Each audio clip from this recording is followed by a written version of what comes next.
What's up guys, Enkiri here, and today we're going to talk about one of my all-time favorite exercises, and that is the snatch, grip, high pull. Now I've been talking a lot about becoming a hybrid athlete lately. I made a case for why you should train this way a couple months ago in a video, and then more recently, just a couple weeks ago, I released a free program for how exactly to go about accomplishing this, how exactly to train like a hybrid athlete. Very similar to how I train just in general, and there seems to be a lot of interest in this topic in general. And in my mind, one of the best ways to go about starting this process is by incorporating an exercise like the snatch, grip, high pull. I wrote an article a couple years ago, it's published on my website, and I called that article A Case for the Snatch, Grip, High Pull, How to Get All the Benefits of the Olympic Lifts with None of the Drawbacks. And I stand by those words. I wrote that article a few years ago, and I want to use it here today as a framework to bring some more attention to this fantastic exercise, because it's an awesome lift. It has a myriad of benefits, and there's really not much of a learning curve to it either. So let's just jump right into it. In performance training circles, the Olympic lifts are viewed as the ultimate controversial paradox. They're coveted and revered for their ability to enhance power, improve rate of force development, and crank up nervous system activation to incredible new heights, all of which are a huge boon for athleticism and performance enhancement in general. Yet simultaneously, they're often viewed as overly technical to the point of being damn near useless for everyday lifters and athletes, and also are considered by many to be unnecessarily dangerous to perform for anyone but highly trained Olympic weightlifters. The irony here is almost painful, but the fact of the matter is, context is an incredibly important aspect when considering any training method, and the performance of the Olympic lifts is no different. They are highly technical, and they take years upon years of consistent, frequent, and focused effort under the eyes of a watchful and knowledgeable weightlifting coach to truly master. They can be dangerous when performed with poor technique or when using poor training protocols, and when they're performed at levels well below someone's ultimate potential, as would generally be the case with anyone who doesn't have at least several years of experience practicing them, they likely won't be able to create a sufficient training stimulus to drive any kind of meaningful performance adaptation in any sort of intermediate or advanced level athlete. So then you have to ask yourself the question, why bother using these lifts at all? And the answer to that is because all of these aforementioned caveats refer to the performance of the full Olympic lifts. And this that I'm about to talk about is a distinction that most people do not make, either because they're trying to sell you something else or because they simply do not possess the knowledge to make this distinction. But in a full Olympic lift, the barbell is pulled from the floor. The transition around the knees must be successfully traversed. The barbell/body complex must be situated into the optimal power position while the barbell is still being accelerated, and then a maximal and violent extension of the hips, knees, and ankles is executed, known as the quote second pull. And immediately upon culmination of this second pull, of this complete body extension, the lifter must quickly and swiftly reverse course and pull their body completely underneath the barbell, which is then caught in a deep full squat position. The lifter then receives and finally stands up with the weight. And all told, this is extremely complicated. It takes a hell of a lot of work to master, and frankly, it isn't worth most trainees' time, as the investment there is huge, and it'll be several years before they're even capable of using weights that matter on these exercises. And all that time spent mastering these lifts is simply going to take away from time and energy that could have been spent on other, likely more productive things. But as I alluded to just a minute ago, there's no rule that says that you have to do the full Olympic lifts. In fact, unless you have aspirations of competing in an Olympic weightlifting competition, then in my opinion, there is no reason to ever bother doing the full versions of the lifts ever at all, as their positive benefits, which are myriad, can still be had even when the full lifts are broken down into much simpler variations. When we start to look at their constituent parts and focus instead and emphasize instead the components that are most beneficial for us as non-Olympic weightlifters. I discuss in detail in this video how the Olympic lifts can be modified to make them much more user-friendly and much easier for athletes and regular gym goers to pick up, quickly master to a sufficient degree, and start making gains on it. And gains on that, unlike with the full Olympic lifts, will have an almost immediate impact on their performance and be transferable into other endeavors such as athletics, with no lifetime of intense technique training beginning at age 2 under a Chinese or Russian weightlifting coach required. In short, to do this, you should perform the lifts from the high hang position rather than the floor, which allows you to avoid the difficult transition over the knee, and you should perform the power versions of the lifts only. That is, you should catch the bar in as shallow of a squat as possible rather than in a deep squat position. And these two aspects, when taken together, not only drastically reduce the technical demands of the lifts, but they also increase the power output requirements by forcing you to accelerate the barbell larger distances in the absence of momentum. And remember, context is everything, guys. In this context that I'm referring to, athletes and average Joes can reap all the positive benefits of the Olympic lifts while avoiding the majority of the negatives that make their incorporation questionable in the training program in the first place. These modifications not only make the lifts far simpler overall, but they also create several additional performance distinctions that actually make them an even better choice when the context becomes training for power development or athletic enhancement or just general fitness, rather than becoming a good Olympic weightlifter. For one, the high hang position creates a brief eccentric, right? When performing the lifts from the high hang, you must set your body into the power position from the top down rather than from the bottom up like you would do in a full Olympic lift. Now this means that you have to take your hips, knees, and ankles, which were all fully extended after you picked up the barbell, and then move them back into a position of flexion immediately before executing the second pull. And this creates a stretch reflex in those muscles that is not present during the normal Olympic lifts done from the floor. Every single athletic maneuver in existence, running, jumping, throwing, punching, everything relies on a mastery of the stretch reflex for optimal performance. So this distinct trait creates a higher degree of specificity to athletics and ultimately results in a higher degree of transfer into those sorts of movements and activities. 2, doing the power versions of the Olympic lifts forces you to focus on and emphasize the second pull. When performing the full Olympic lifts caught in a deep squat position, trainees are often so worried about getting under the bar that they don't fully focus on pulling against the bar maximally during the second pull, achieving full and violent and maximal extension against the resistance during the second pull. In fact, it is often touted that one of the defining characteristics of elite and world level Olympic weightlifters is not how high that they can pull the barbell, but rather how fast they can get their body underneath of it. And that is all fine and dandy for Olympic weightlifting and for competition. But when it comes to performance enhancement, the whole point of doing these lifts is to generate as much power as possible during the second pull and pull the bar as high as you possibly can. And when performing the power versions and attempting to catch the barbell in a shallow squat rather than a deep squat, the focus shifts instead onto pulling the barbell over top of you rather than pulling yourself underneath of the barbell. A subtle but very important distinction. And 3, the hang power versions of the lifts actually require you to generate higher peak power outputs because there's less total distance over which to impart force into the barbell as compared to initiating the lift from the floor. So the force that you generate to pull the barbell onto your shoulders or over your head when doing a power version of the lift and when doing it from the hang must actually be generated more quickly, right? Because you're not accelerating the bar from the floor all the way up to the hips. You're basically just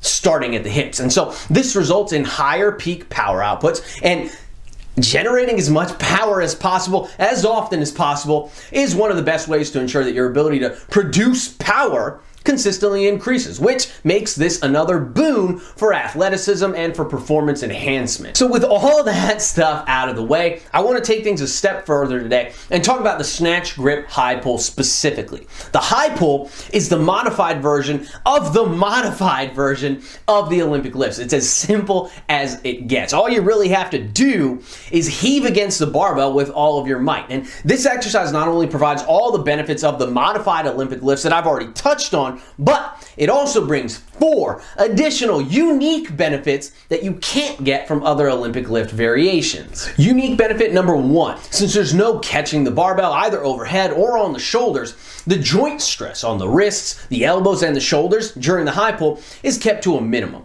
The overhead snatch position with a wide grip holding the barbell overhead, that is a notoriously stressful position on the wrists, which is a cumulative issue that can actually become a real problem over time for some people. Lifters have also been known to blow out an elbow while attempting to secure a heavy weight overhead during a snatch or during a jerk, and poor mobility or poor positioning overhead can also lead to shoulder pain over time as well.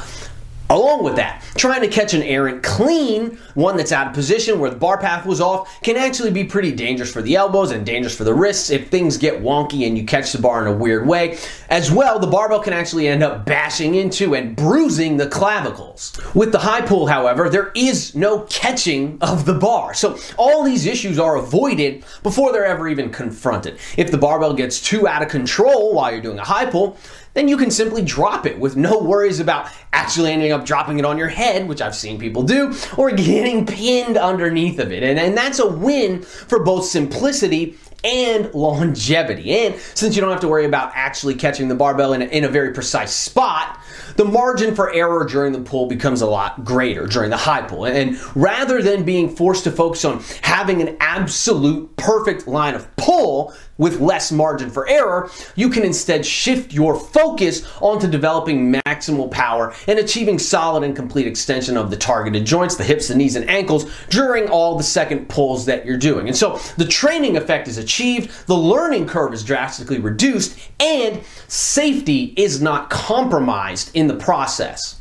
Unique benefit number 2, when performing Olympic lifts, there will always be a weight that you can actually pull sufficiently high and achieve great extension against, but simply cannot get underneath of and actually catch. That is just the nature of these lifts. And because of this fact, even certain world-class weightlifters include high pull variations in their training as a means of overloading a similar movement pattern and improving pulling power over time. And these guys and girls are far more skilled at catching heavy weights than you or I. And they still see it fit to include these variations as part of their overall comprehensive training program. And so if proper position during a high pull can be maintained and proper and violent and aggressive joint extension of the hips, the knees, and ankles can be achieved, and the barbell can be pulled to at least nipple height, then it would stand to reason that the same training stimulus as a power snatch, or at least one that is very similar, is still being achieved. Only now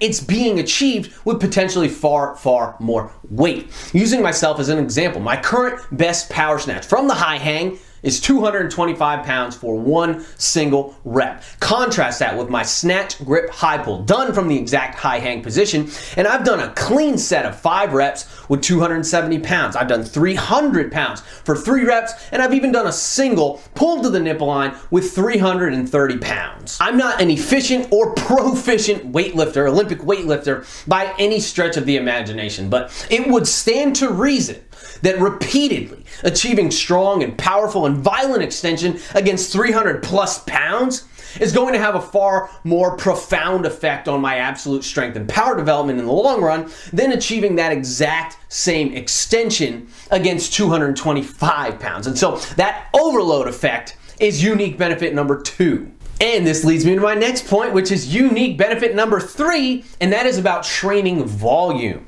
Because you can only do so many heavy reps of power snatches or power cleans before you just kind of lose it. The motor pattern just starts to deviate ever so slightly, and that's enough to really fuck these lifts up. Even if your pulling power is mostly still there, while the fatigue begins to set in, the movements themselves, they're just so complex and they require so much total body coordination that even tiny amounts of fatigue are able to degrade the motor pattern sufficiently enough that your bar path deviates ever so slightly and you start missing lifts. And practicing these complex lifts in a fatigued state is also a surefire way to ingrain poor and inefficient motor patterns into your nervous system. Because of this, all this means that you can only do so many reps per set and so much total work per training session before you simply have to stop. And that's in part why it's often recommended to train these lifts with high frequencies, as that allows you to get in the necessary total training volume to continually make progress. And the frequent practice performed in a fresh state allows you to hit enough crisp and high quality reps to eventually achieve technical mastery, or in my case, at least something kind of resembling it. With the high pull, on the other hand, it is much easier to continue to put in quality reps, high quality reps, even as intra-set fatigue begins to set in. You don't have to worry about catching the bar, and you don't have to worry about putting it into the perfect spot here or here. It can be a little bit out in front of you. It's not a big deal. And so you only have to worry about imparting maximal power into the barbell. And the movement pattern is simple enough that the accumulation of small amounts of fatigue